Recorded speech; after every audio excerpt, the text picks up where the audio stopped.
Ngibingelela ngegama likaYesu Kristu waseNazaretha owafa wavuka efela mina.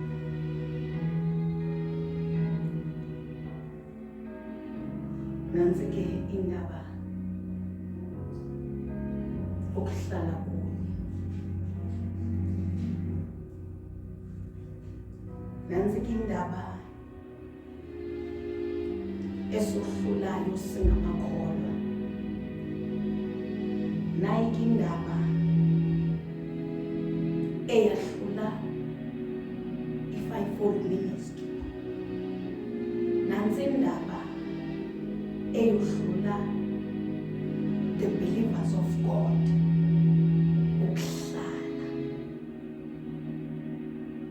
Ukuhlala kuKristu Jesu.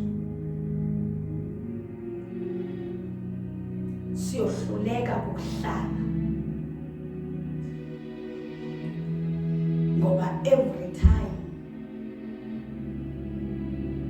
siza sijahile, singxamile, sijahele ukuthola, siyazifuna zona izinto zakhe, kodwa sifuna ukuhlala kuye. Ayohluli mnandi yedwa, iyasehlula singamaKristu, iyasehlula singamakholwa. Siyohluleka ukuhlala uNkulunkulu. Namhlanje uJehova uyasikhumbuza ngokuhlala kuye, ngokuhlala phansi,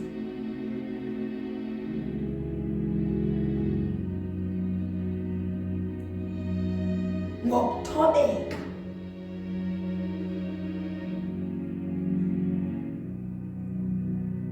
Ngekuninzi uJehova ngekakuveza ngathi, kodwa kurevealeki to us because sine pride. Udinga abantu abazaba nomoya wokuzithoba, abazawuthobeka, abese seyabaphakamisa yena ngokwakhe. Inkinga yokuthi uJehova enze ummangaliso through me, sengithatha inkazimulo yendodana yakhe uJesu Kristu. Sele ngisithi phindani nibuye futhi nize nabanye, ngizobabeka izandla mina baphile. Sengithatha inkazimulo kaKristu ngiyenze yami.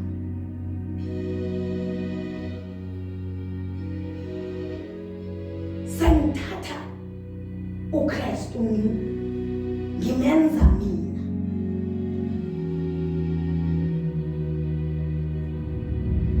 Jehova namhlanje ufuna abantu abazawuhlala kuye bathobeke, abazawuhlala kuye balalele, abazawuhlala kuye benza kushoyo ngesikhathi asikusho ngaso. Uma sifunda incwadi kaJohn chapter 6,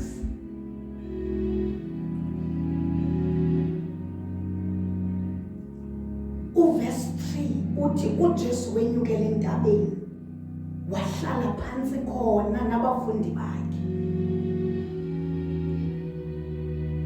Wahlala phansi uJesu.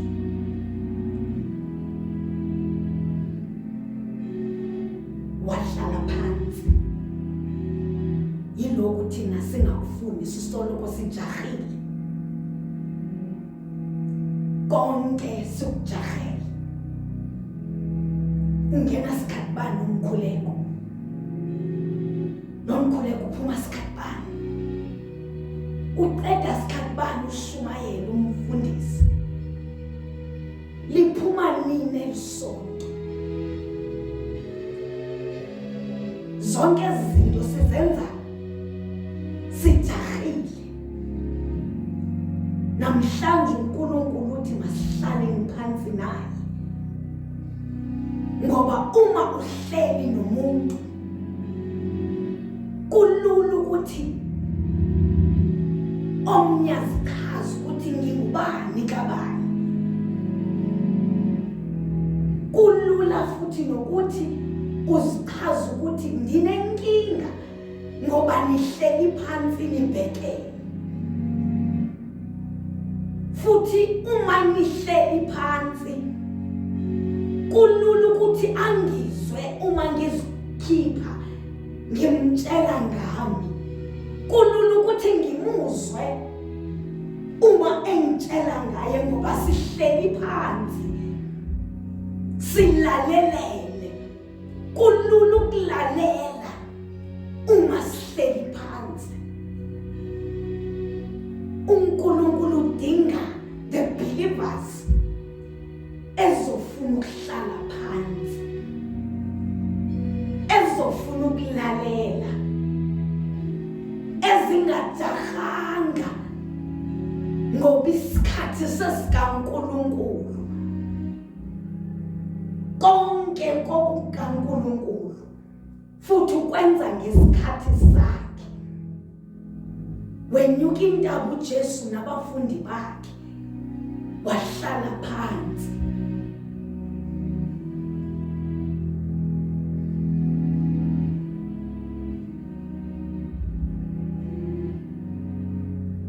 Seduze basika umkhosi wabaJuda. Kuthe uJesu ephakamisa amehlo wabona ukuthi isituko esikhulu siza kuye. Wathi kuFilipu, siza kuzithenga phi izinkwa ukuba badle laba bantu? Kwabalula ukubona kuJesu ukuthi abantu balambile ngoba uhleli phansi. Zininzi izinto ongazibona, believer of God. Zininzi izinto ongazilungisa ngokuthi uqale wazibona qala ngokuhlezi phansi. Wababona abantu ukuthi balambile.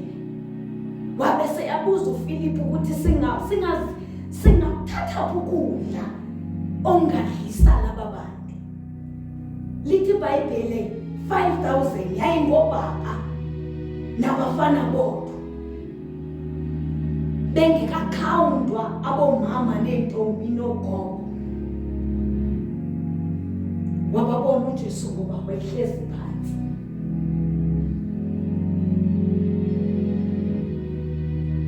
iBhayibheli waphendula uFilipu ngoba naye wayehlezi naye phansi. Wathi kunomfana ophethe izinkwa eziyi-5.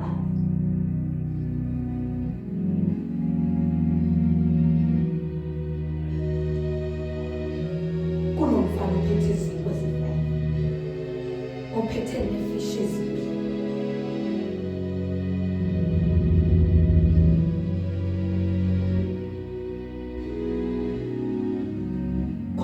Kuyini lokho kwabaluleke kangakanani? Ukhuluma naye ehlezi phansi.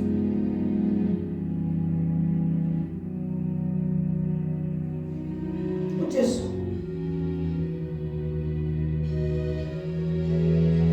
wathi kuFilipu, "Nayinda, bahlaliseni abantu, bahlaliseni phansi abantu." Wabese yathatha izinkwa waziphakamisela phezulu kongasenhle ngoba understand ukuthi kunomkhulu kunami.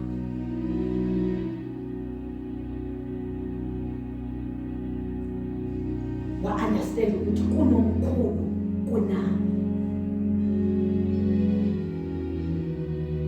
Wabese yakhuleka ebonga waziqhekeza wabese yabanika abafundi bakhe ukuthi dish up ebantwini.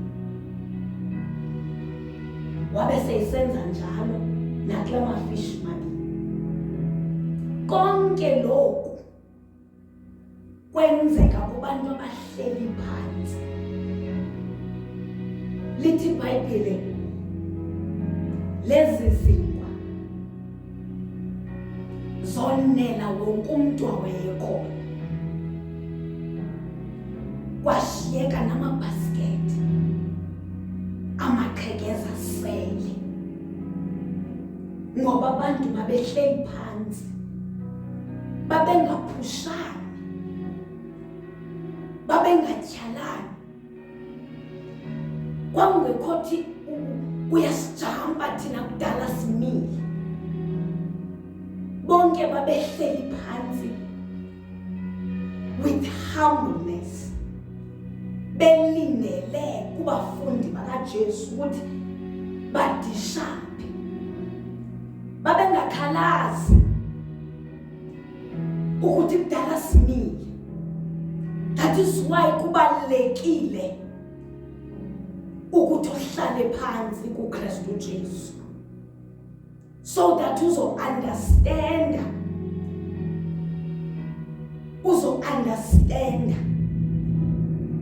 uzokwazi ngaye uKristu ukuthi ungubani, uzokwazi izindlela zakhe, uzomazi make sithi ngiyakukhuza, futhi uzomazi makethi ngizokushaya ngoba uhlezi phansi ulalele ulindile. Kudingakala ke ibandla likaKristu elifuna ukuhlala phansi, elizothi uma lilaleliswa libe seliyalalela. Kudingeka ibandla elizolinda kudishapwe kulo, banikeze ukudla ngoba bayakudinga. Kudingeka ibandla elingazuthi kudala sinoKristu kodwa yami impilo isamile, kudala ngihamba naye ngimkholwa kodwa angiboni into eyenzekayo empilweni yami. Kudingakala ibandla elizohlala until uKristu Jesu ahlale phansi abese yabona ukuthi ibandla lami lidinga umprofeti, ibandla lami lidinga umpostoli, ibandla lami lidinga ukuzizwi namuhla, ibandla lami lidinga ukuzwa indumiso, ibandla lami lidinga ukuzwa amazwi encourage.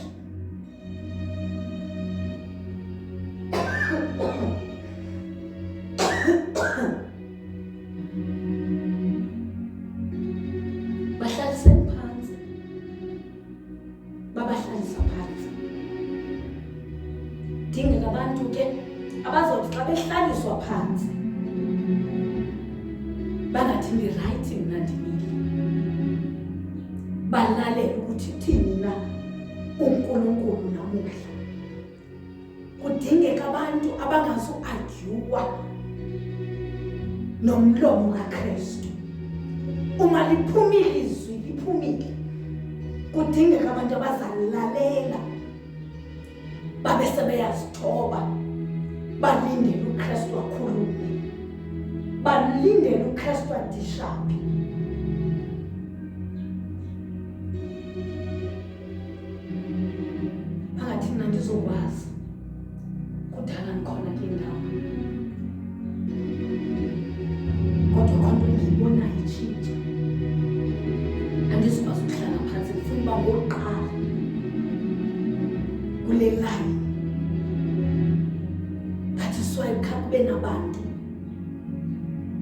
anyathela nayo, ngoba uma simile elayinini siyanyathelana. Omnye ungambona ukuthi umnyathele abe seyakwata. Elayinini zininzi izinto ezenzekayo, kuyaphushwana, kuphushwane kude kube nabaphumayo elayinini, kuphushwane kude kube nabaphumayo kwilayini, kuphushwane kube abazibuhlungu enyameni, kube nabazibuhlungu emoyeni. Kudingakala abantu abazawuthi uNkulunkulu melikhipha ngalelo langa athi bahlalise, mfundisi abantu bami, batshele indaba ezilungile, the good news, Christ Jesus himself, the good news. Kudingeka abantu abangazo-adyuwa, kudingeka abantu abangazubuza imibuzo ngesikhathi sokuthi kungabuzwa mbuzo, ngoba nguKristu babonile ukuthi balambile. Kungabi nomuntu othi kudala silambile wayesihlalisa phansi, kudala ngilindile waye esithi masiyoqala le, kudala ngihamba waye angakhanga ahambe nami. That is why uma abantu behlezi phansi, wonke umuntu ulindile kule ndawo ahlezi kuyo.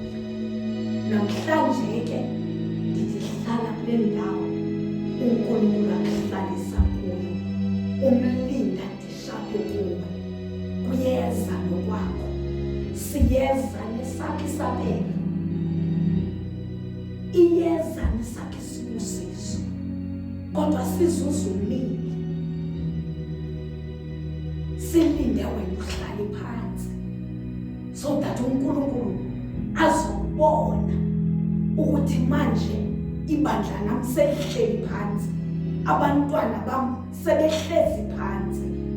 Now mandishaphe izibusiso zomsebenzi, mandishaphe isibusiso somshado, mandishaphe isibusiso se-spiritual growth, mandishaphe isibusiso sokukhula emoyeni, ngoba uhlezi phansi ulindile ukuthi kudishaphwe kuwe. Namhlanje hlala phansi, hlala emkhulekweni, hlala ezwini lakhe, uhlezi phansi ngaleyo ndlela yokuthi uhlele emkhulekweni, uhlezi ezwini, ulalele uJehova ukuthi uthini. Hlala phansi bandla likaKristu, uNkulunkulu umnikeze isikhathi sokuthi akubone abese yadishapha okudingakalayo kuwe, nawe naloya. Kodwa kuyokwenzeka uma nihlezi phansi. Lithi iBhayibheli badle basutha, kwaba khona namabhaskethi agcwalayo futhi. Ifana ngaba bebemile ngengakhange kubekho nalo mabhaskethi abathi amaqhekeza asalayo bawafake khona, ngoba ebezawuenda phenyatheleka ngenxa yokuphushana, ngenxa yokulwa, ngenxa yokukhilizisana, ngenxa yokungalalelani. Amanye amaqhekeza enda phenyatheleka ngenxa yokungami stele, kodwa ngoba bebehlezi phansi abonakala onke amaqhekeza abesayathathwa ngesizotha, nge-order, efakwe emabhaskethini. Kuzoba njalo nakweyakho impilo, kuzoba njalo nakulakho uhambo noNkulunkulu. Uma ngabe uyamlalela uyahlala phansi ukhuleke, uyahlala phansi ufunde izwi lakhe, uyahlala phansi ulalele uma kukhulunywa nawe through abapostoli, through abafundisi. Nawe uzowabona amaqhekeza uwabutha nge-order empilweni yakho. Namhlanje ngithi hlala kuye, uhlala kuye kulokuphila okungaphakade. Hlala kuKristu, hlala kuSimakade ngegama likaJesu Kristu waseNazaretha.